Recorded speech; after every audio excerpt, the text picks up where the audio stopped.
Hey friends, we're gonna read some more from the one and only Bob. Fix this a little bit. You can stare at the top of Rory's head. There she is. There you go, I just see that. Oh, and she's down. Okay. So we left off where the tornado happened and Bob flew. And now he's running around the disaster area of the sanctuary and he's trying to help. I've ridden around the grounds of the park in Julia's backpack enough to know every inch of the place. I've even chatted with many of the residents, but now everything is topsy-turvy. I keep finding myself in places I don't want to be, like the wolf exhibit. Near the entrance, a sign lies crushed on the ground. It has a picture of a gray wolf with an arrow pointing one way and another arrow pointing towards the penguins. To my right, I see a picture of hay stuck deep in a tree trunk like a pencil on a cupcake. To my left, water gushers from a pathside ditch, a broken pipe. The boiling sky has settled into a solid blanket of gray, and the rain's quieted to a steady drizzle. Still, I smell more bad weather menacing in the distance. Tossed into a bush is a large informational display with a photo of two gray wolves. I don't see any fence or barriers or intact walls. And it dawns on me that grumpy wolves and tiny dogs may not make the best pals, especially under these circumstances. Just as I start to leave, a wolf on the sign seems to move, to blink. Oh, he isn't part of the sign. He's next to the sign. It's Kimu. Hey, I say. No answer. Something tells me I should hightail it out of there. Something else is saying, make no sudden moves. I hate it when my brain disagrees with itself. I split the difference, crouching meekly, doing the whole submissive dog thing. Kimu locks his gaze on me. I try not to make direct eye contact. A lot of animals find that threatening, but his eyes are mesmerizing. Glowing amber and way too smart. He moves again. Two paws appear. Big paws. Nothing like my feeble, shrimpy feet. These paws are the size of hamburger buns. Hamburger buns with lethal claws attached. I wait for him to launch into his pounce. Maybe if I time my escape just right? Yeah, sure, in a battle of Chihuahua mutt versus wolf, I could win. Do they break your neck before they eat you? That only seems fair. My heart's doing this crazy tap dance in my chest. I wonder if he can hear me. I sneak a peek at him. Strangely, he just keeps staring at me. Quickly, I avert my gaze. Those eyes, those chilling, dangerous eyes. It's me, Bob, I say. Camus says nothing. He's panting hard. Maybe he's disoriented, even hurt. I try to speak again. My voice seems to be hiding somewhere deep in my throat. Another try. Kimu? He blinks. Are you all right? No response. Anyone else hurt? I ask. This time he seems to hear me. I don't know. His voice is a low whisper. Can I help? I ask, really hoping the answer is no. Suzu. I can't find her. All right then, I'll take a look. I poke around a bit, careful not to get too close to Kimu. A sour smell pours off him like sweat off a human. I don't see her. I say after a few minutes, but I'm sure she's fine, just a little shook up, probably hiding somewhere. He doesn't answer. I should go. I'm looking for some friends, I say. Is there anything else I can do? He looks up at the ominous sky as if there's an answer waiting there. I don't know, he says. I don't know. I don't know. I move on. I have to find my friends. Have to. But where am I? I leap over another mangled signpost with bent arrows. One way to Reptileville, one way to Lionland. I pass a mangrove swamp. A manatee pokes her big head draped with Spanish moss like a silly wig. Two workers in yellow raincoats trot past me. One has a bloody bandage on his cheek. I need to stop. Regroup. Cool it, Bob, I tell myself. I'm panicking. Not taking it in the right data. I try to blot out all the horrible smells and the awful noise. I concentrate, let my nose do the real work. I whiff of something familiar. Gorilla? It has to be gorilla. Full run now. I cut my back left paw on a shard of glass, trip, fell hard on my nose, and cut it too. Dripping blood, I carry on. Find them, find them, find them. A massive old oak lies on its side at the entrance to Gorilla World. Huge, tangled roots grope into the air like frozen snakes. And just beyond where Ivan lives is nothing but devastation. The stone wall separating Gorilla World and Elephant Odyssey is gone. Pieces of both domains mingle. An elephant toy here, a gorilla nest there. Part of the indoor gorilla space has crumbled to the ground. I scan the area where Ruby and her herd like to hang out. Nothing. No gorillas either. Out of nowhere, the rain picks up, coming sideways, blinding me. The wind howls like a hurt dog. The storm isn't over, not by a long shot. I leap over a pile of cement blocks, catch my hurt foot on something sharp, and yelp. Ivan, I call. Ruby. Nothing. I get to a slight rise, leap onto another overturned tree, and try to make sense of the damage. Red and blue lights cut through the rain. Police, fire engines. Good. We need all the help we can get. I take in several lungfuls of the hideous air. It's too wet, too full of conflicting odors, a mismatch of scents. I can't decipher, especially with my busted nose. The wind gathers speed, pushing at me with incredible force. Feels like it'll tear my ears right off my sore noggin. I can barely stay upright. Wind like that, storm wind, doesn't carry scent. It obliterates it.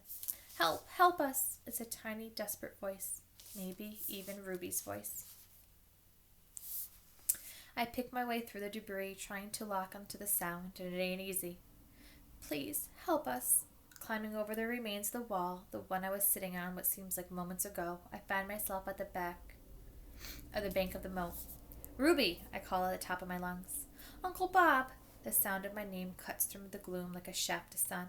Ruby runs to the opposite edge of the water. She's maybe 8 feet away, but I can barely make her out in the torrential rain. You stay there, I yell, trying to be heard over the wind. I'll come to you. I follow the bank until I come to a spot where several chunks of wall have tumbled into the water. 3 careful leaps and I'm across. Ruby runs to greet me. She wraps her mud-coated trunk around my neck, and boy, oh boy, am I happy to see that sweet little elephant.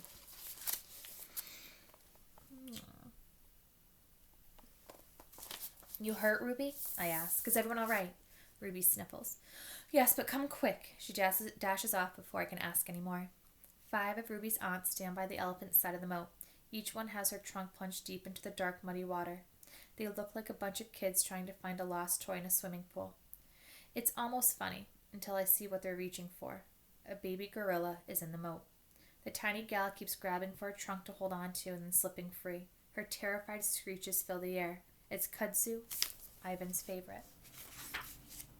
I'm going in, says Masika, one of the younger aunts. Might make things worse, Akelo cautions. Displace the mud, pull her down towards the bottom. I could go in, I suggest, the words popping out before I can swallow them. It's more mud than water, Bob, Akelo shakes her head. You'll get stuck as kudzu. I don't exactly argue the point. I've got an idea, comes a small voice. All the aunties turn to Ruby, and she looks startled to have their complete attention. A couple of us get on the other side of the moat, Ruby says. Grab trunks. We'll make like a, a sling, I exclaim, a hammock, like the gorillas have. I don't know, Ruby. Akelo sounds doubtful. Kudzu grabs for Masika's trunk with both hands. Wait, Masika says. Think I've got her this time. Masika lifts her trunk with deliberate slowness, carefully trying to support the baby gorilla, but once again, Kudzu can't hold on. She lets out a despairing cry. Down she goes, lower this time, her nose and eyes just visible. Okay, Akelo says with a nod at Ruby. Let's give Ruby's idea a try. Masika, Lahi, Elodie, cross over to the far side. Zaina, Ruby, and I will take this side. All 3 elephants move with surprising quickness to the spot I cross. They gallop back until they're facing us. It's strange to see them on the other side of the moat. With the wall destroyed, they're technically in Ivan and Kenyani's domain. Move down a bit, Akelo instructs. That way. She motions with her head. We want to scoop her out, not push her down. 3 on one side, 3 on the other. The elephants reach out for each other's trunks, creating a kind of cradle. Okay, now, says Akelo. Lower carefully. Down they go into the mud. Ruby nearly loses her footing, so I grab her tail with my teeth. It doesn't really help when she yelps, ouch, but my heart's in the right place. Kudzu thrashes her tiny arms. Stay calm, I call. Easy for me to say. She looks over at me, and I'll never forget the fear in her dark eyes. Then she vanishes below the surface. Ruby, hurry. The elephants bend lower, moving like a giant elephant shovel. Where is she? Masika asks. Lower, says Akelo. Lower, sisters. There, Ruby yells. No, wait, there. Up, Akelo demands, and the interlocked trunks rise from the muddy water to reveal a tiny, trembling baby gorilla. Kudzu, says Akelo. Stay calm, baby. We're going to toss you safely to the side, okay? Kudzu gives a little nod. On my count, says Akelo. Start swinging. 1, 2, 3. Up and over go the trunks, and up and over goes Kudzu. She lands with a little plop on the gorilla's side of the moat, right next to Masika's rear legs. Good work, everyone, says Akelo, and good thinking, Ruby. Thanks, elephants, says Kudzu, wiping mud from her eyes. That was fun. Can we do it again? Akelo takes a deep breath. Maybe later, sweetheart. Quickly, I make my way back over the moat. Kudzu, I say, follow me. Let's go find your 8 peeps. Can I go with Bob? Ruby asks Akelo. Akelo touches Ruby's back with her trunk. I'd much rather have you stay here, dear. And it's may I. But Uncle Ivan, Ruby pleads. I'll keep an eye on her, I tell Akelo. I'm going, Ruby says in her most determined voice. Maybe I can help. I helped just now. Akelo hesitates, but finally gives a slow nod. Probably she figures there's no arguing with Ruby. She's right on that one. Ruby crosses the moat and joins Kudzu and me. Be careful, Akelo warns. There's more of this storm coming. I got her, Akelo, I say. You better have her, she warns. I think I flew, Bob, says Kudzu as we weave our way through the wasteland of the gorilla world. Yeah, me too, I say. It's that kind of day. There's a little destruction. I'm glad they were able to rescue. A handful of humans, firefighters and police mostly, have begun to roam the grounds, checking out the damage. We pass a park employee with a weapon slung over his shoulder and a net in one hand. It's a trank gun, he tells a passing police officer. We don't know what's out there. She nods. How fast do they work? Oh, sometimes on something like a big cat. Not fast enough. I look over at Ruby. Stay close, kid. As we near the gorilla villa, what's left of it anyways, a screech hits my ears that makes the wailing police sirens sound like meowing cats. It's Kenyani. She's frantically knuckle running back and forth near the collapsed gorilla villa. Chunks of cement, shredded wooden beams, and bent metal lie everywhere. A cluster of gorilla females and juveniles huddle not far from some rescue workers. There's Mama, Kudzu cries, dashing towards a gorilla named Jody. I'm so horrified by the destruction that I've almost forgotten my muddy little charge. I really shouldn't be trusted as an ape sitter. Kudzu darts over to her mother's waiting embrace. Jody nuzzles her and strokes her and says soothing motherly gorilla things. Thank you, Jody mouths to me. Don't thank me, I say looking over at Ruby. Thank this little gal. She figured out how to save Kudzu. Thank you. Ruby, isn't it? Ivan's friend? Ruby gives a shy nod. We all helped. I provided moral support, I add. I flew, Mama, said Kudzu. Of course you did, my dear, says Jody. Kenyani's fresh wails focus my mind. I gotta go. Ruby, you should stay here. I'm going for a non-nonsense voice, the one Julia uses on me when she calls me Robert. Let me see what's what, and I'll be back. No way, Uncle Bob, Ruby replies just as firmly. I give up, but I'm afraid of what she might see, of what we both might see. Any sign of Ivan? I ask Jody. She shakes her head, a grim look clouding her eyes. With Ruby by my side, we approach the pile of wreckage that used to be the gorilla villa. At the same moment, Ruby and I gasp. There is Ivan's hand, barely peeking through the rubble. I know that hand like the back of my own paw. No, Ruby screams. Uncle Ivan!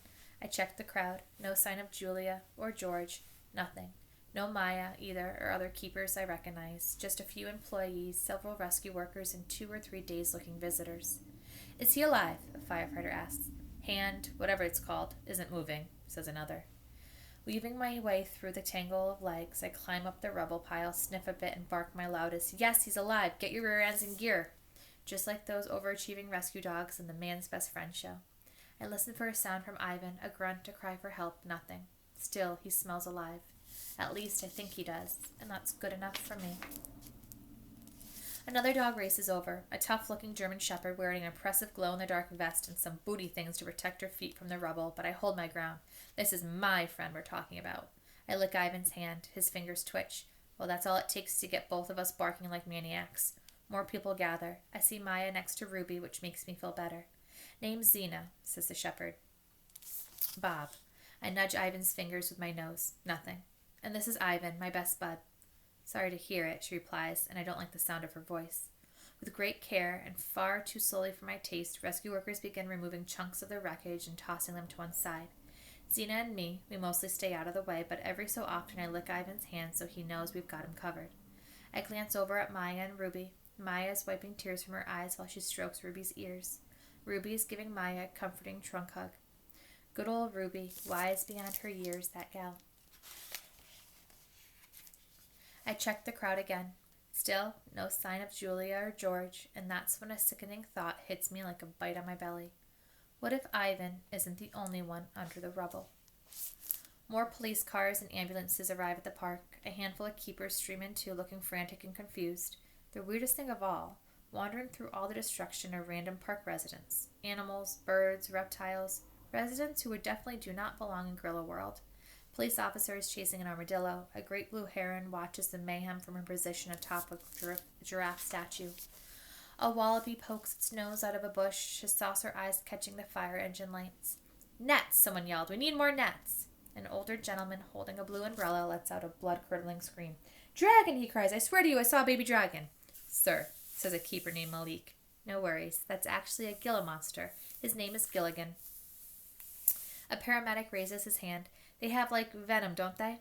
They say a healthy adult won't die from it, Malik shrugs, although they'll be in some serious pain. Wonderful, the paramedic mutters. I glance over my shoulder to see Sarah running towards Maya. I can't hear her words, but I can definitely see the worry in her eyes. Zena's ears tip forward. They're getting the cutters in the jaws of life. Jaws? I repeat, don't like the sound of that. Spreads metal. They're probably getting close. Come on, we need to get out of the way. I ain't going anywhere. I hear you, she says, and I can tell from the worried sound of her voice that she's had this conversation before. But the best thing for Ivan right now is to let the humans do their thing. I think about it. Figure she's right. I give his finger one last lick. They don't move. Nothing. Nada. We pick our way to the bottom of the debris pile. Hang in there, Ivan, I call. We love you, buddy. I know it's crazy, but I listen anyways, hoping for a sign, any sign that he's still with us. I run to Kenyani. Don't worry, I tell her. He's going to make it. I can tell she doesn't believe me.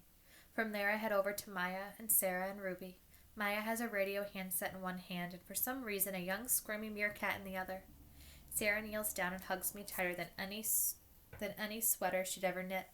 Bob, she cries, what happened to your nose? And look at your paw. Some dogs don't like to be hugged that way. I'm one of them. But Sarah needs to do it, I can tell somehow. So I let her. It isn't so bad, really. A new police officer joins us. Officer Williams. She nods at Maya. You're with the park, right? Yes, I'm Maya. This, Officer Williams pauses. We need to get this under control ASAP. Winds are going to pick up and we haven't even hit the eye. Storm surge could be an issue. This one's moving slow. We've got a skeleton staff here, says Maya as the meerkat attempts to eat her earrings. Early reports say maybe a third of the habitats are damaged or destroyed. She shakes her head. We've got some injuries and some possible fatalities too. Human? I don't think so. Anything loose that could be, problem? Yep. Such as a couple Florida panthers, gray wolves, python maybe, possibly an alligator or two. American alligators, not Chinese. I don't care if they're from Canada. If they eat people, we're in trouble. They don't. Typically.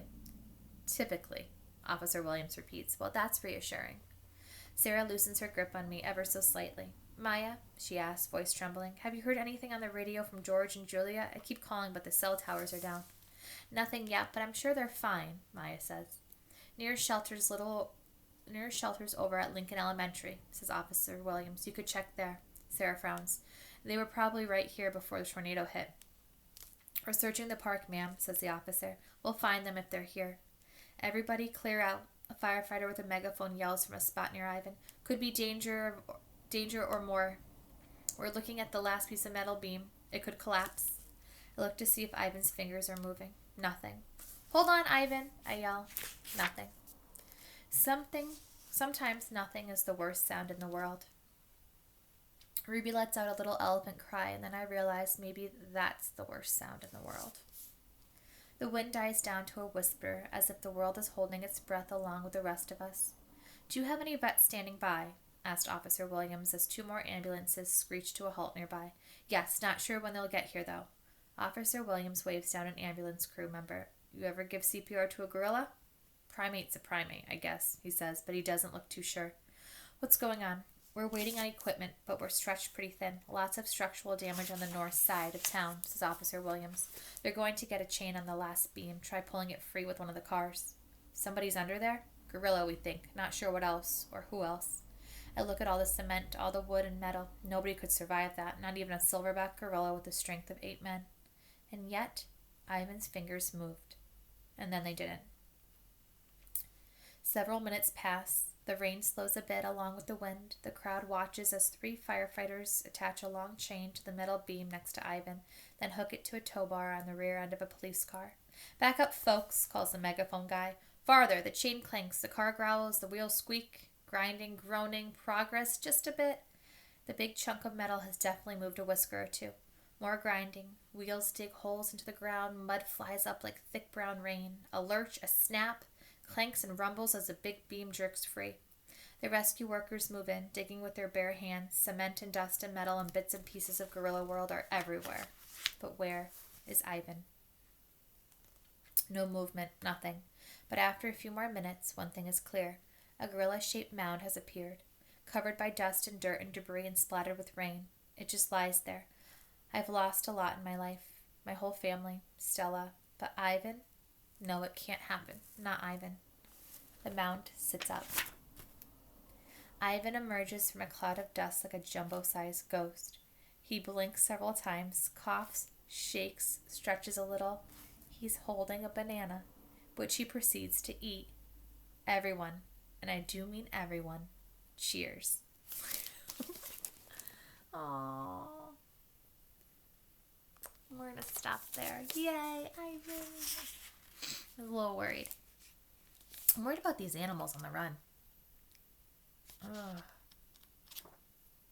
So I'm wondering where this is going to lead, because it does say that with the help, he sets off on a long journey for his long lost sister. So I wonder the connection, because is he, again, I haven't read this, is he going to leave the sanctuary, or is the whole story taking place here and there's going to be connection to his I don't know. So I'm curious to see. But I'm very impressed with Bob's strength through this. I'm so happy that Ivan's okay. And kudzu. All right, we'll read more later.